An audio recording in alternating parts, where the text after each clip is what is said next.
Hello guys, welcome back to my YouTube channel. ಎಲ್ಲರೂ ಹೇಗಿದ್ದೀರಾ? ನಾನಂತೂ ಚೆನ್ನಾಗಿದ್ದೀನಿ.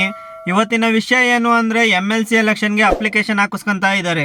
MLC ಎಲೆಕ್ಷನ್ ಅಂದರೆ ಏನು ಗೊತ್ತಾ? ವಿಧಾನಸಭೆ ಚುನಾವಣೆ, ವಿಧಾನ ಪರಿಷತ್ ಚುನಾವಣೆ ಅಂತ ಎರಡು ಭಾಗ ಇದೆ ನಮ್ಮ ರಾಜ್ಯದಲ್ಲಿ. ವಿಧಾನಸಭೆ ಚುನಾವಣೆ ಏನಿದೆ, ಎಲ್ಲ ಜನರು ಮತ ಹಾಕಿ MLAಗಳನ್ನ ಆಯ್ಕೆ ಮಾಡ್ತಾರೆ. ಆ ಚುನಾವಣೆನ ವಿಧಾನಸಭೆ ಚುನಾವಣೆ ಅಂತ ಕರೀತಾರೆ.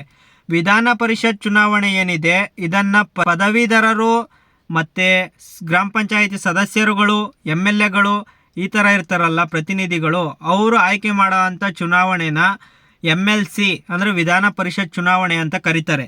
ಈ ವಿಧಾನ ಪರಿಷತ್ ಚುನಾವಣೆನ ಯಾವ ಥರ ಮಾಡ್ತಾರೆ ಅಂದರೆ, ಇದರಲ್ಲಿ 75 ಸೀಟ್ಗಳು ಇರ್ತವೆ. ಈ 75 ಜನರನ್ನು 25 ಜನ ಅಲ್ಲೇ MLAಗಳು, ದೊಡ್ಡ ಪ್ರತಿನಿಧಿಗಳಿರ್ತಾರಲ್ಲ ಅವರೇ ಆಯ್ಕೆ ಮಾಡ್ತಾರೆ. ಇನ್ನು 25 ಜನರನ್ನು ಗ್ರಾಮ ಪಂಚಾಯಿತಿ ಸದಸ್ಯರುಗಳು ಇರ್ತಾರಲ್ಲ ಅವ್ರು ಆಯ್ಕೆ ಮಾಡ್ತಾರೆ. ಇನ್ನು 25 ಜನರನ್ನು ಪದವೀಧರರು ಅಂದರೆ ಡಿಗ್ರಿ ಮುಗಿಸಿರೋ ಅಂಥವ್ರು, ಡಿಪ್ಲೊಮೊ ಯಾವುದೇ ಪದವಿ ಮುಗಿಸಿರೋ ಅಂಥ ವಿದ್ಯಾರ್ಥಿಗಳು ಆಯ್ಕೆ ಮಾಡೋ ಅಂಥ ಎಲೆಕ್ಷನ್ ಇದು. ಇದನ್ನು ಅಪ್ಲಿಕೇಶನ್ ಹಾಕೋದಕ್ಕೋಸ್ಕರ ಇದೇ ತಿಂಗಳು ನವೆಂಬರ್ 6ನೇ ತಾರೀಕು, ಇನ್ನು 5-6 ದಿನ ಟೈಮ್ ಇದೆ ಅಷ್ಟೇ, ಅವತ್ತೇ ಲಾಸ್ಟ್ ಡೇಟು. ಅಷ್ಟರೊಳಗೆ ಅಪ್ಲಿಕೇಶನ್ನ ಹಾಕಬೇಕು.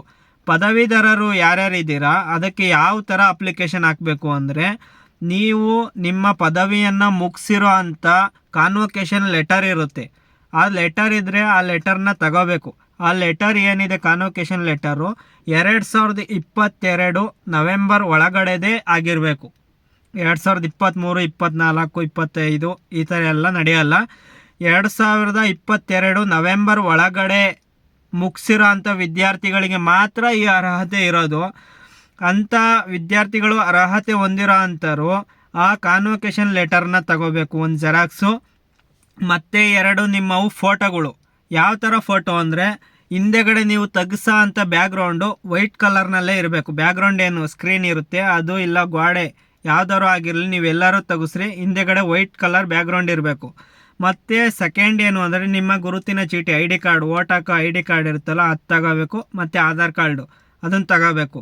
ಅದನ್ನು ತಗೊಂಡೋಗಿ ಜೆರಾಕ್ಸ್ ಮಾಡಿಸ್ಕೊಂಡು ತಗೊಂಡೋಗಿ ನೀವು ಇಲ್ಲ ನಿಮ್ಮ ತಾಲೂಕಿನಲ್ಲಿರುವಂಥ ಯಾವುದೇ ಕಾಲೇಜ್ ಆಗಲಿ, ಇಲ್ಲ ನಿಮ್ಮೂರಲ್ಲೇ ಇರೋವಂಥ ಕಾಲೇಜ್ ಆಗಲಿ, ಯಾವುದೇ ಆಗಲಿ, ಇಲ್ಲ BO ಆಫೀಸ್ ಆಗಲಿ, ಎಲ್ಲಿಗಾದರೂ ಆಗಲಿ ನೀವು ಹೋಗಿ ಗ್ರೀನ್ ಇಂಕಲ್ಲಿ ಸೈನ್ ಹಾಕ್ತಾರಲ್ಲ, ಗ್ರೀನ್ ಇಂಕಲ್ಲಿ ಎಲ್ಲರೂ ಕೂಡ ಸೈನ್ ಹಾಕೋ ಅಂಥ ಅರ್ಹತೆ ಇರೋದಿಲ್ಲ.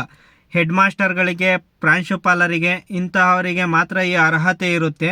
ಯಾರು ಗ್ರೀನ್ ಇಂಕಲ್ಲಿ ಸೈನ್ ಹಾಕೋ ಅಂಥ ಅರ್ಹತೆ ಹೊಂದಿದಾರೋ ಅಂಥವರ ಹತ್ತಿರ ಹೋಗಿ ನೀವು ಆ ಕಾನ್ವೊಕೇಶನ್ ಲೆಟರ್ ಮೇಲೆ ಮತ್ತು ನಿಮ್ಮ ಗುರುತಿನ ಚೀಟಿ ಮೇಲೆ, ಆಧಾರ್ ಕಾರ್ಡ್ ಮೇಲೆ, ಇದ್ರ ಮೇಲೆ ಸೈನ್ ಹಾಕಿಸ್ಕೋಬೇಕು. ನಿಮ್ಮ ಹತ್ರ ಕಾನ್ವೊಕೇಶನ್ ಲೆಟರ್ ಇಲ್ಲ, ಅಕಸ್ಮಾತು ನಿಮ್ಮದು ಡಿಗ್ರಿ ಕಂಪ್ಲೀಟ್ ಆಗಿದೆ, 6 ಸೆಮ್ಮಿನ ಮಾರ್ಕ್ಸ್ ಕಾರ್ಡ್ಗಳು ಏನಿದ್ದಾವೆ ನಿಮ್ಮವು ಎಷ್ಟಿದ್ದಾವೆ, ಪಾಸ್ ಆಗಿರೋ ಅಂಥ ಮಾರ್ಕ್ಸ್ ಕಾರ್ಡ್ಗಳಾಗಲಿ, ಫೇಲ್ ಆಗಿರೋ ಅಂಥ ಮಾರ್ಕ್ಸ್ ಕಾರ್ಡ್ಗಳಾಗಲಿ, ಎಷ್ಟು ಮಾರ್ಕ್ಸ್ ಕಾರ್ಡ್ಗಳಿದ್ದಾವೆ ಅಷ್ಟನ್ನೂ ಕೂಡ ಜೆರಾಕ್ಸ್ ಹಾಕಿಸ್ಕೊಂಡು ಅದ್ರ ಮೇಲೆ ಎಲ್ಲ ಸೈನ್ ಹಾಕಿಸ್ಕೋಬೇಕು. ಎಲ್ಲ ಮಾರ್ಕ್ಸ್ ಕಾರ್ಡ್ಗಳ್ನೂ ಅಲ್ಲಿ ತಗೊಂಡೋಗಿ ಕೊಡಬೇಕು.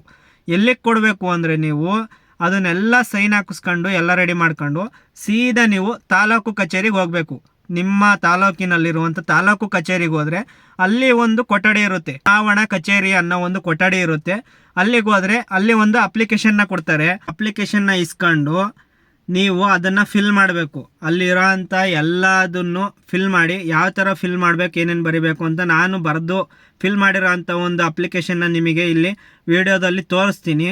ಆ ಥರ ನೀವು ಕೂಡ ಫಿಲ್ ಮಾಡಿ ಅಲ್ಲಿ ಕೂತಿರ್ತಾರಲ್ಲ ಅವರಿಗೆ ಕೊಟ್ಟು ಬರಬೇಕು. ಇದೆಲ್ಲ ಆದಮೇಲೆ ನೋಟಿಸ್ ಏನೋ ಮುಂದಿನ ತಿಂಗಳು ಹಾಕ್ತಾರಂತೆ, ನೋಡೋಣ ಅದೇನು ಅಂತ ಮುಂದಕ್ಕೆ.